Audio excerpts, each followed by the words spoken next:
வணக்கம். இந்திய நிதி செய்திகள் 27 ஜூலை காலை 6 மணி செய்தி அலைவரிசைக்கு வரவேற்கிறோம். இந்த செய்தி அலைவரிசையை உங்களுக்கு வழங்குவது ட்ரெஷர். இந்திய மற்றும் உலக சந்தைகளின் தாஜா செய்திகளுக்காக எங்களுடன் இருங்கள். சென்செக்ஸ் 76,059.77 332 PTS 0.43 விழுக்காடு குறைந்தது. அதிக லாபம். HCL Tech 2.11 விழுக்காடு உயர்ந்தது. அதிக நஷ்டம். பஜாஜ் ஃபைனான்ஸ் 2.60 விழுக்காடு குறைந்தது. நிஃப்டி 50 இன்று 23,767.45 விழுக்காடு ஆக உள்ளது. -0.43 விழுக்காடு குறைந்தது. NSE இன் முன்னணி 50 நிறுவனங்களை கண்காணிக்கிறது. சென்செக்ஸ் மற்றும் நிஃப்டி சரிந்ததால் இந்திய பங்குச்சந்தை குறியீடுகள் வீழ்ச்சியுடன் முடிந்தன.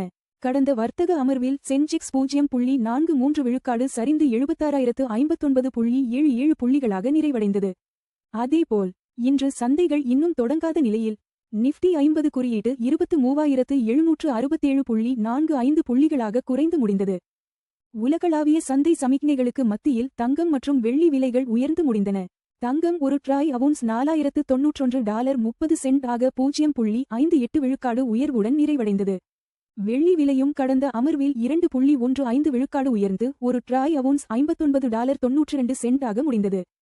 கச்சா எண்ணெய் விலைகள் கிட்டத்தட்ட 5% சரிந்து முடிந்தன.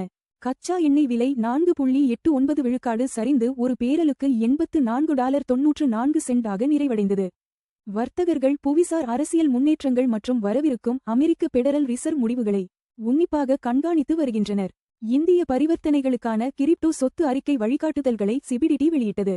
நேரடி வரிகள் மத்திய வாரியம் CBDT வருமான வரிச் சட்டம் 2025 அன் கீழ் புதிய வழிகாட்டுதல்களை வெளியிட்டுள்ளது. டிஜிட்டல் சொத்துக்களை கண்காணிக்க உலகளவில் அங்கீகரிக்கப்பட்ட கிரிப்டோ சொத்து அறிக்கை கட்டமைப்போடு இது ஒத்துப்போகிறது. அமெரிக்காவிற்கான 45% ஏற்றுமதிக்கு வரிகளிலிருந்து விலக்கு என இந்தியா அறிவிப்பு. அமெரிக்காவிற்கான இந்திய ஏற்றுமதியில் 45 விழுக்காடு புதிய 10 விழுக்காடு வரியிலிருந்து விலக்கு பெற்றுள்ளதாக வர்த்தக அமைச்சகம் தெரிவித்துள்ளது. பிற முக்கிய துறைகளை பாதுகாக்க ஜவுளி சார்ந்த வழிமுறை தற்போது விவாதிக்கப்பட்டு வருகிறது. $500 மில்லியன் இந்திய IPOவை நடத்த வங்கிகளை நியமித்தது கார்லைல். தனியார் ஈக்விட்டி நிறுவனமான கார்லைல் தனது ஆட்டோமோட்டிவ் பிளாட்ஃபார்ம் IPOவை நிர்வகிக்க கோல்ட்மேன் சாக்ஸ், நோமுரா மற்றும் ஆக்சிஸ் வங்கியை நியமித்துள்ளது. இந்நிறுவனம் ஹைவே கன்செஷன்ஸ் நிறுவனத்திற்காக $500 மில்லியன் பொது பங்களிப்பை தயாரிக்கிறது. நந்தன் நிலேகனி தலைமையில் தேர்வு சீர்திருத்தங்களுக்கான உயர்மட்ட பணிக்குழு அமைப்பு. தேசிய தேர்வு முறையை சீரமைக்க பிரதமர் நரேந்திர மோடி உயர்மட்ட பணிக்குழுவை அமைத்துள்ளார். நம்பிக்கையை மீட்டெடுப்பதற்காக இன்ஃபோசிஸ் இணை நிறுவனர் நந்தன் நிலேகனி தலைமையில் இந்த குழு செயல்படும். காமன்வெல்த் போட்டிகள் 2026இல் இந்தியாவின் முதல் தங்கத்தை வென்றார் மீராபாய் சானு. பளுதூக்குதல் வீராங்கனை மீராபாய் சானு காமன்வெல்த் போட்டிகள் 2026இல் சாதனை படைத்து இந்தியாவின் முதல் தங்கப் பதக்கத்தை வென்றார்.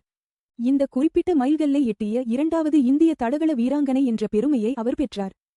ஓமன் ஹார்முஸ் போக்குவரத்து ஒப்பந்தத்தை மேற்கொள்வதால் அமெரிக்கா ஈரான் மீதான தாக்குதல்களை நிறுத்தியது. அமெரிக்கா தொடர்ந்து இரண்டாவது இரவாக ஈரான் இலக்குகள் மீதான இராணுவ தாக்குதல்களை நிறுத்தியுள்ளது. ஹார்முஸ் நீரிணை வழியாக பாதுகாப்பான போக்குவரத்தை உறுதி செய்வதற்கான ஒப்பந்தத்தை ஓமன் தூதர்கள் தீவிரமாக முயன்று வருகின்றனர். அமெரிக்க டாலருக்கு நிகரான இந்திய ரூபாய் மதிப்பு சற்று வலுவடைந்து முடிந்தது. அமெரிக்க டாலருக்கு நிகரான இந்திய ரூபாய் மதிப்பு கடந்த வர்த்தகத்தில் 96.55 ஆக நிறைவடைந்தது. இது அமெரிக்க நாணயத்திற்கு 0.34 விழுக்காடு சரிவை ஏற்படுத்தியது. உலகளாவிய நாணய சந்தை ஏற்ற இறக்கங்களுக்கு மத்தியில் ரூபாய்க்கு இந்த சிறிய லாபம் கிடைத்துள்ளது. FD வட்டி விகிதங்கள் 3 ரூபாய் கோடிக்கு கீழ். கோட்டக் மஹிந்திரா பேங்க் 7.30 விழுக்காடு. பேங்க் ஆஃப் பரோடா 7.15 விழுக்காடு. பஞ்சாப் நேஷனல் பேங்க் 7.10 விழுக்காடு. HDFC பேங்க் 6.60 விழுக்காடு. தங்கம் $4,091 30 0.58 விழுக்காடு ஒரு ட்ராய் அவுன்ஸுக்கு. தோராயமாக சமம் 1,27,000 ரூபாய் ஒரு 10 கிராம். தங்கம் விலை 0.58 விழுக்காடு உயர்ந்தது. முந்தைய முடிவு $4,067.60 இலிருந்து. தங்கம் விலைகள் உலக தேவை, டாலர் வலிமை மற்றும் பணவீக்க எதிர்பார்ப்புகளை பிரதிபலிக்கின்றன. வெள்ளி $59.92 2.15 விழுக்காடு ஒரு ட்ராய் அவுன்ஸுக்கு. தோராயமாக சமம் 1,860 ரூபாய் ஒரு 10 கிராம். வெள்ளி விலை 2.15 விழுக்காடு உயர்ந்தது. முந்தைய முடிவு $58.66 இலிருந்து. வெள்ளி விலைகள் தொழில்துறை தேவை, சூரிய ஆற்றல் மற்றும் மத்திய வங்கி கொள்கைகளுடன் தொடர்புடையவை. WTI கச்சா எண்ணெய் $84.94 4.89 விழுக்காடு ஒரு பேரலுக்கு வர்த்தகமாகிறது. எண்ணெய் விலை 4.89 விழுக்காடு குறைந்தது. முந்தைய முடிவு $89.31 இலிருந்து. கச்சா எண்ணெய் விலைகள் இந்தியாவின் எரிபொருள் செலவு மற்றும் பணவீக்கத்தை கணிசமாக பாதிக்கின்றன. $$96.55.34 விழுக்காடில் இந்திய ரூபாயுடன் வர்த்தகமாகிறது. 34 பைசா விழுக்காடு வலுவானது. முந்தைய முடிவு $96.88 இலிருந்து. பலவீனமான ரூபாய் இறக்குமதி செலவுகளை அதிகரிக்கிறது. ஆனால் ஐடி மற்றும் மருந்து ஏற்றுமதியாளர்களுக்கு பயனளிக்கிறது. எல்பிஜி சிலிண்டர் விலைகள் முக்கிய நகரங்கள்.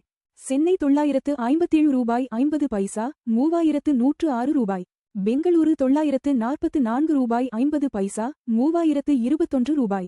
ஹைதராபாத் $994, $3191. ஆந்திர பிரதேசம் $966.50, $3128. இந்திய நிதி செய்திகளை பார்த்ததற்கு நன்றி. தினமும் காலை மற்றும் மாலை 6 மணிக்கு எங்கள் செய்திகளை பார்த்துக் கொண்டே இருங்கள்.